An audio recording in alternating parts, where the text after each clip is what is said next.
meus alunos do 8º ano, tudo bem com vocês? Joia! Hoje, sábado, mais uma aula, mais um encontro. Essa semana vocês tiveram uma semana bem corrida, bem produtiva, né? Foi a semana das avaliações. E hoje, sábado, a gente continua aí com os nossos conteúdos. Hoje a gente continua no mesmo tema, dando continuidade ao capítulo que antecedeu aí as avaliações.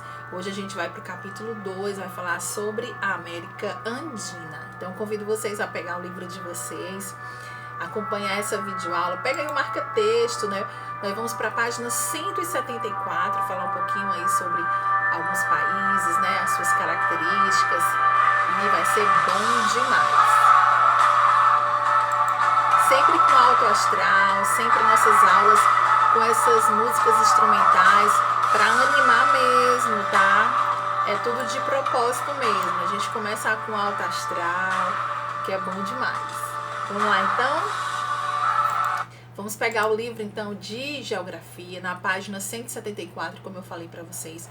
A gente vai falar sobre América Andina, capítulo 2, tá? Vamos então aí para amplitude aí de seu território e por sua diversidade também, essa diversidade sociocultural e também econômica, né? A América Latina, ela pode ser dividida aí de diversas maneiras. Como assim, Tia Dani? Uma das mais adotadas para fins didáticos mesmo, leva em conta aí o conjunto desses aspectos, né? E também a autonomia de alguns países, né? Então, por exemplo, como o Brasil e o México, por exemplo, assim por um critério físico-geográfico, né? Temos a América Andina, que os países que possuem territórios, né, na Cordilheira dos Andes. E nós temos também a América Platina, né, que são banhados pelo Rio da Prata. E temos o da América Central, que são as nações que se encontram aí na porção da Terra que liga, então, a América do Sul, a América do Norte e também as ilhas do Mar do Caribe. Então, vai acompanhando essas informações com o livro de vocês, pega o marca-texto porque é importante. Então, falando do Brasil e México, né, por sua dimensão aí territorial e o seu desenvolvimento econômico, né, são os dois países mais industrializados da América Latina. Constitui aí também países com autonomia socioeconômica própria e por isso, né, são estudados aí à parte. Então, e por fim, né, que embora se situem aí na América do Sul, possuem também peculiaridades, né, históricas, culturais e também políticas próprias, tá? Então ele tem essa peculiaridade aí da história. Então, falando sobre a questão dos países andinos, né, que economicamente esses países eles são dependentes, né? São dependentes de quê? São dependentes da exportação de produtos primários, né?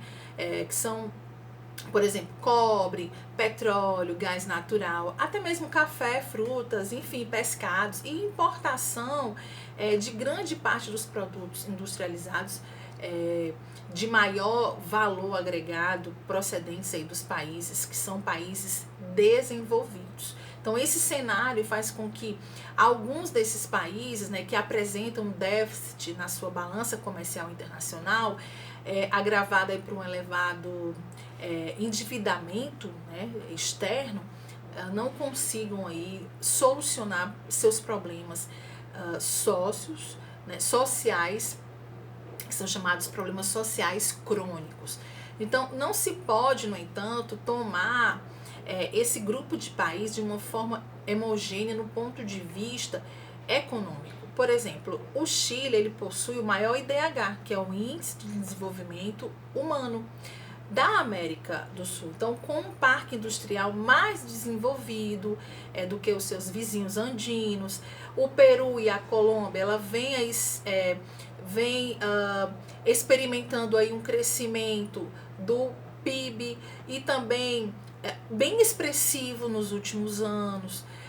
Já o Equador e a Bolívia, por exemplo, eles apresentam aí uma performance econômica mais modesta. Então, politicamente, a maioria aí dos países andinos, eles apresenta aí no seu cenário de estabilização, com a consolidação aí da democracia, com eleições diretas, voto secreto, fortalecimento das instituições aí, e liberdade de expressão garantida por lei. E a exceção é a Venezuela, né, que desde meados aí dos anos de 2010 passa ali por uma grave crise política e econômica, que eu sei que vocês também acompanham aí nos telejornais com relação à Venezuela, tá? E aí, como a tia falou, né, vamos falar um pouquinho então sobre cada particularidade desses países, né? Então, falando, por exemplo, do Chile, né? Vamos começar aí pelo Chile, tá? A população aí do Chile, ela é aproximadamente aí 18 milhões de habitantes, tá? Lembrando, olha aí o ano das informações da ONU, né? 2015, é importante sempre se atentar às datas. Concentrados aí principalmente na região central, sobretudo na sua capital, Santiago. A economia, ela é uma das mais sólidas da América do Sul. Em 2016, para vocês terem uma ideia, o PIB do Chile, ele foi de aproximadamente 247 bilhões de dólares, né, dados da estatística aí da CEPAL, né? Tem lá a CEPAL lá no livro de vocês, confere lá. Então o Chile, ela tem a tendência de abrir aí a sua economia para os principais mercados do mundo, como países europeus, Estados Unidos também, China e Japão. Tá?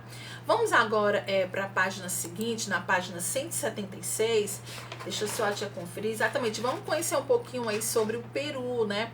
A economia peruana, ela é um reflexo da diversidade dos ambientes naturais. A maioria dos recursos minerais do Peru são encontrados na área montanhosa da Cordilheira dos Andes, né, e na área costeira. Atividade de maior destaque na economia peruana é a pesqueira, né, e também eles também se destacam muito na agricultura, na produção ali do açúcar, da cana-do-açúcar, do algodão também, do café e trigo também. E falando um pouquinho sobre, a gente saindo aí do Peru, falando um pouquinho sobre o Equador, né? O Equador habitam aí cerca de 16 milhões de pessoas. A sua capital localiza-se em Quito.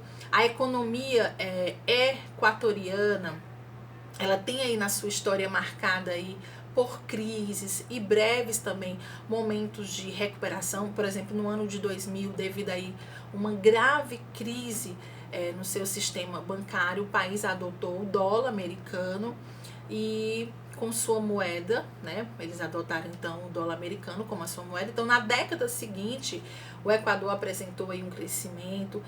No ano de 2008, por exemplo, cresceu 6,4% e conseguiu renegociar aí sua dívida externa em 2009.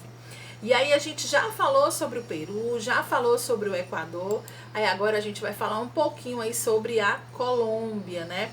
E a Colômbia, ela possui importantes reservas de carvão mineral e de petróleo também. Então, as atividades agrícolas se destacam aí. Quais são elas? É o café, também a cana-de-açúcar, a banana, o milho, o cacau e o fumo também.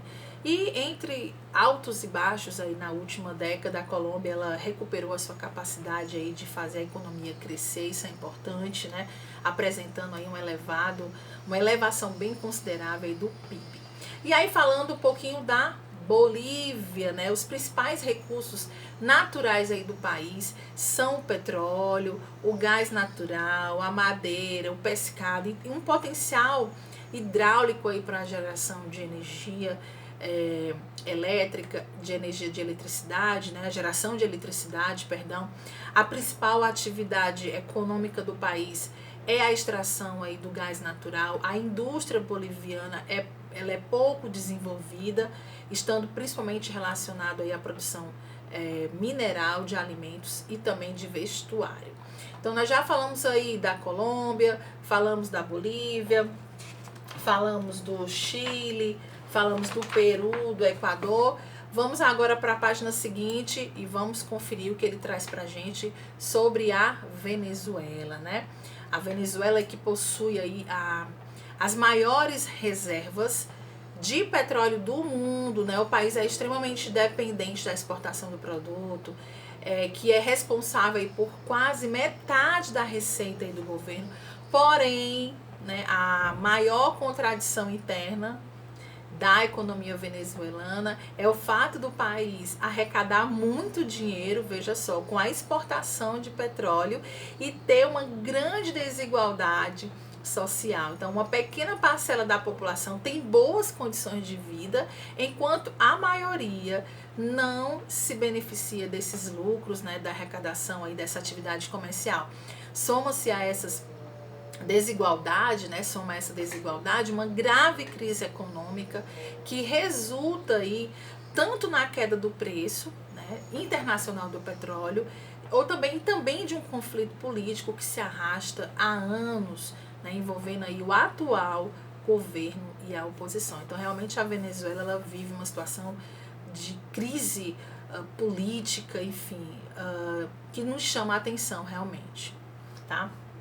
Então, são essas informações que nós temos sobre a América Andina, sobre os países andinos. A gente falou da Venezuela, nós falamos da Colômbia, falamos da Bolívia, falamos do Equador, falamos também do Peru, Chile, né, e suas características, né, e principais características falando economicamente com relação aos países andinos.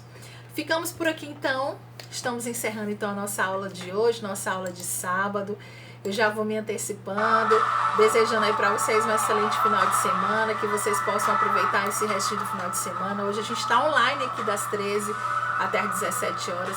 Toda e qualquer dúvida com relação à atividade, é só chamar a tia, que a tia está aqui prontamente para atender vocês, ok?